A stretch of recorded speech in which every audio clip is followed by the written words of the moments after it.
Hello class, on this assignment we're going to use two different methods to get the age of a rock. So that's what they mean by this date a rock, is we're going to get the age approximation of some different samples. So we're going to start off here where we're going to look at this relative age data, and we have this rock A, B, C, D. Rock A is found 20 centimeters below, rock B is found 35 centimeters below the surface, C 49 centimeters, and D 60 centimeters. So what I can use is I'm going to use a measuring device, and I see that my square here goes over 6 centimeters. It's about 6.5, just over 6.5. So I'm going to adjust the scale of this to make each one of these rocks be to scale, going 2 centimeters below the surface, 3.5, 4.9, and 6.0. And I want to try to draw in on to my surface here. So I'm going to take my measuring device, and if I put my 6 centimeter line near to the bottom but not all the way at the bottom, and then I take my 0 centimeter, I'm just going to make a mark. That's going to be the surface. Then I want to go 2.0 centimeters down below, so I'm going to go at the 2 centimeter mark. Then I want to go 3.5 centimeters below, so I'm going to go 3.5. That's this mark right in between, so 3.5. And then 4.9. The 4.9 is just before that 5. And then lastly, 6.0 centimeters. I'm going to use the straight edge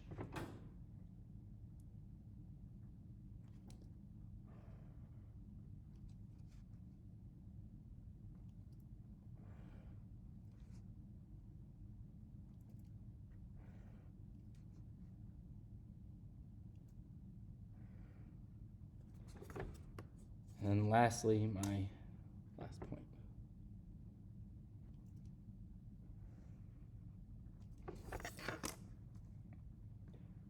And up here, this is the surface. So this is where we are. So I drew a little person up there, and then rock A is going to be at that 2.0 centimeters or 20 centimeters below the surface. Then I'm going to have a rock B, a rock C, and a rock D. And with this relative age data, we can dig below the surface, and then if we find this rock A, B, C, and D, we know then that rock A is the youngest by this relative age data, then rock B, then rock C, then rock D. And the reason why is that this rock D, it had to get there first, and therefore it's the oldest because then C got on top of it. And if D wasn't the oldest and C was older, then C would have been there first and D would be on top of that. So D was first.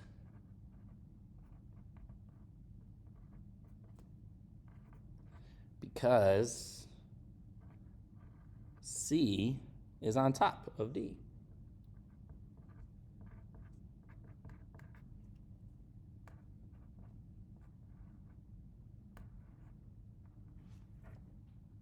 If C was first,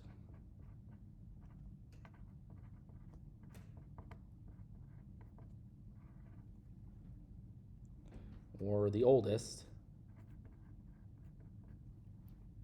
then the newer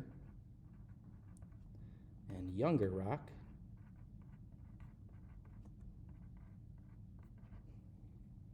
would go on top.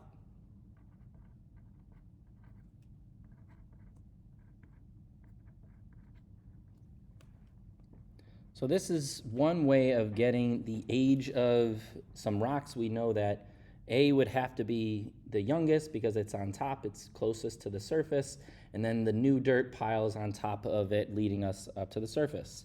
Now there's a different way of getting the age, and so that's using radiometric data. And so we can rank these rocks from youngest to oldest, and we're going to use this thing called a half-life. So in this half-life, we know that we all have carbon in our bones, in our body, but carbon-14 is a certain element that is radioactive, and it has a half-life of 5,730 years. So that means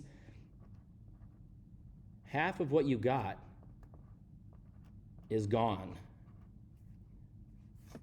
in that much time. In 5,000 years, half of the carbon-14 that's in your bones is gone. So after you die, you're done taking in carbon, and so we can tell the age of your bones by using this carbon half-life.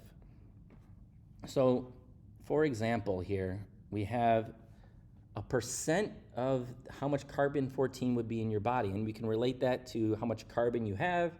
And then if you have 6.25% carbon-14, then you have 1/16 of it is carbon, or 1/32, 1/64, and 1/8. So in this example that I gave us the carbon-14, which is 1/16. So down here for this 1/16, that's how much carbon-14 amount we have.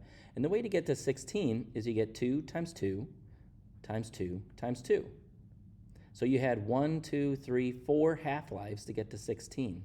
So you had 4 half-lives, 1, 2, 3, 4 half-lives. And then in the age, you take that 4 half-lives and you get 5,730 years for 1 half-life times 4, and you get 22,920.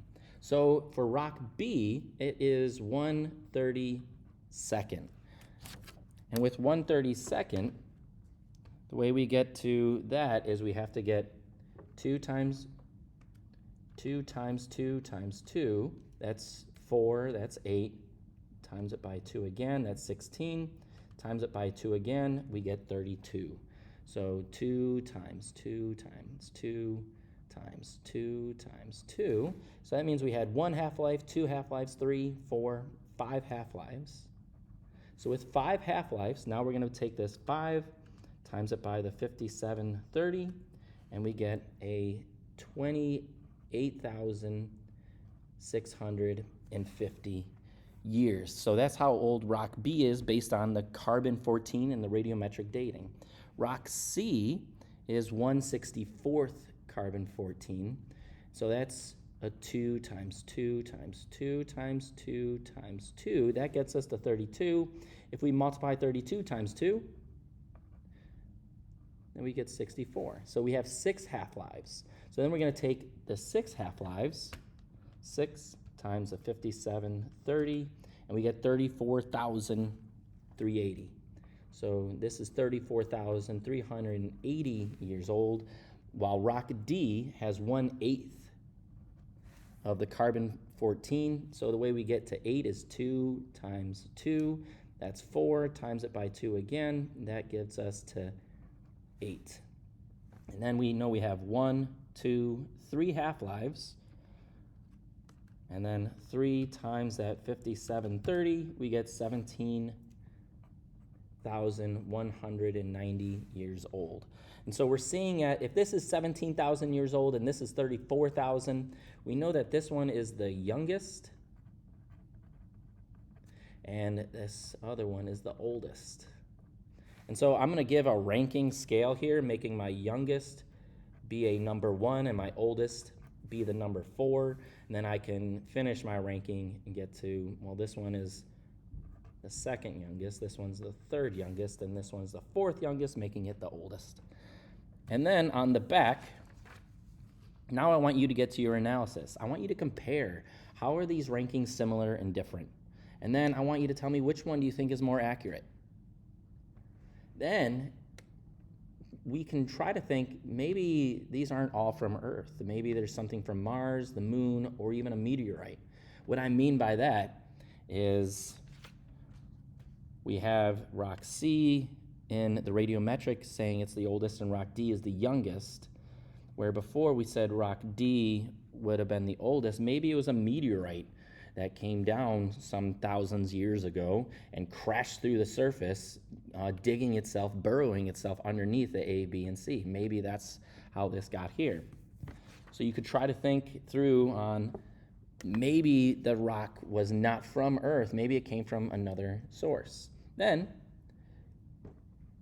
we can make a claim by radiometric dating that rock C is the oldest, and just give me some evidence to support that by the radiometric dating that rock C is the oldest. We can also make the claim that rock D is the oldest by relative dating. Give me some evidence to support what we're saying.